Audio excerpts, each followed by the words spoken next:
are going to be fermenting carrots. I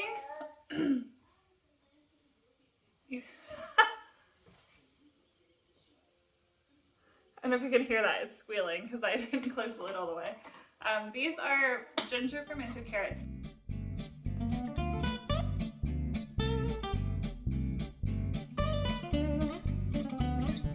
Hello, welcome back to the kitchen. Welcome back to the homestead. Today we are going to be fermenting carrots. I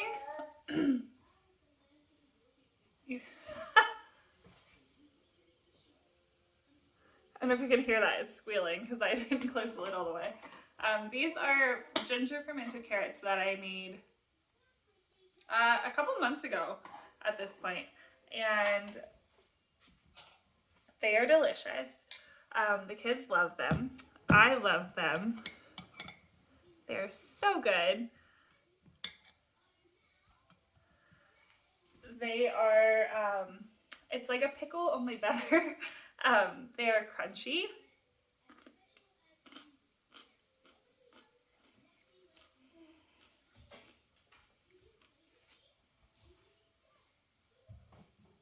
They're sweet, but they're tart. They almost taste bubbly on your tongue. Like that fermentation has this effervescent quality that it's just bright and it's delicious. And the ginger goes so good with the carrots. So today that's what we're gonna do.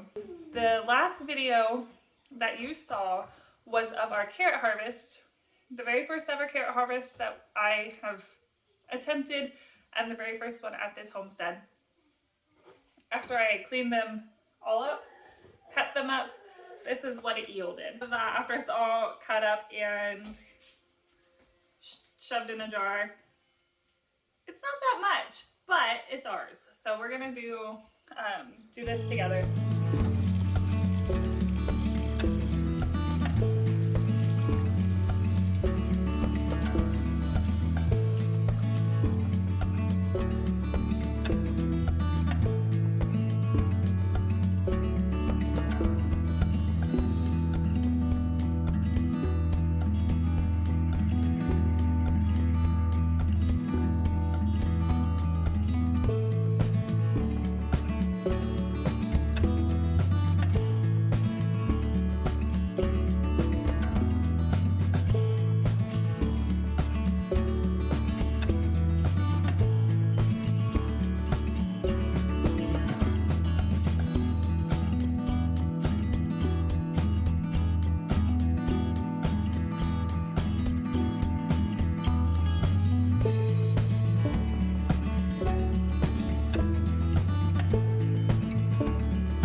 And it's just 4 cups of water, and the general rule of thumb is you want between 2 and 4 tablespoons of salt per quart. So I did 2.5.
You want another one?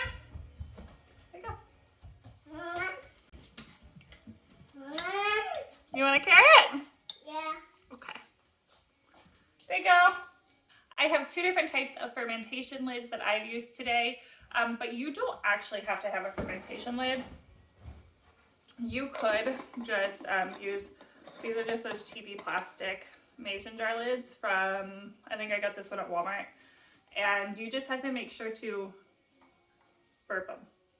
You just slowly let the air out. Don't uncap it all the way. You want to keep everything inside. But the two types I have, this one is from Ball, and it comes with a spring weight to help push everything below that water line, and then it's got the airlock release. And then this one is just, what brand is that? Mason Tops. It's just a fermentation like nipple. It's got the airlock release, and you just put it on with a regular canning ring. I'm sorry, I'm a mom. I'm a stay-at-home mom. I've got kids in the background, so if you hear noises, I'm going to do my best to mitigate that, but it is going to happen. So those are the two types of lids that I have. Basically, all we're going to do is we're going to wash our carrots, cut them up, and then we're going to stuff the jars as tight as we can get them because we want everything to stay under the surface. I last time did not even use a fermentation weight because I had them packed in so tightly together. So this one also does not have a fermentation weight. This one I did use that spring weight because I had a lot of little pieces because we had a lot of little carrots. So I just thought that would help push those down.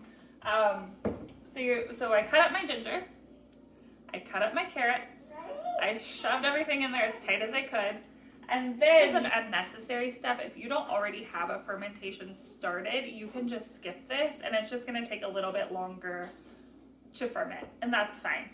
Just keep an eye on them, and either way, you're going to have to just taste test and see when they're as sour as you like. These have been in the fridge for a couple of months at this point, and they've just continued to get more sour and delicious, and they're so good. But I just took some of the brine from the previously fermenting carrots, and I just added a little bit of that to the very bottom of each of these, and then topped it off. We made a solution of saltwater brine, and it's just 4 cups of water, and the general rule of thumb is you want between 2 and 4 tablespoons of salt per quart. So I did 2.5 tablespoons, and I think that'll be fine, especially with the starter in there. And I just topped the rest of the carrots off with that brine. Just a couple of thoughts on that brine. For the salt, use the non-iodized salt. I use the just a fine grain pink Himalayan sea salt. You could use like a Redmond's real salt, a sea salt of any kind, or even just like the pickling salt, pickling and canning salt. Anything that's non-iodized is what you want. For the water, you want to make sure it is filtered water, like distilled filtered water. Either are fine. We have a ProPure water filter, which is very similar to a Berkey. Make sure you're using a filtered water because you don't want any of the chlorine to kill that good bacteria on those carrots. I love them, the kids love them. They're popular at our house. The ginger adds something really special. I've heard people make spicy carrots, which I might have to do next, but I just loved the ginger one so much that I wanted more. With that brine and that general rule of thumb of 2 to 4 tablespoons per quart of water, you're going to be able to ferment basically any vegetable. So you just experiment. It's really good for your gut health. It's a great way to preserve the harvest a little bit longer. I've heard different things for how long a fermentation is going to last you. You're just going to have to use your own discernment there. But experiment with some different vegetables. We tried zucchini last year. I didn't like it. I don't like the texture. We are growing some Boston pickling cucumbers, and I've got a couple of little cucumbers coming in, and I'm planning to do barrel pickles this year. I'm really excited about that. I know I like the fermented carrots. This is still squealing. I know I like the fermented carrots. You could do dilly beans. You could do, obviously, cabbage for sauerkraut. We actually haven't done sauerkraut yet, but that is on my list.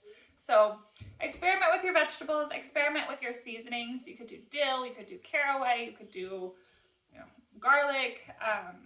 You could do some like cayenne peppers or red pepper flakes to help make these spicy. Just play around, experiment. Things are delicious when they're fermented.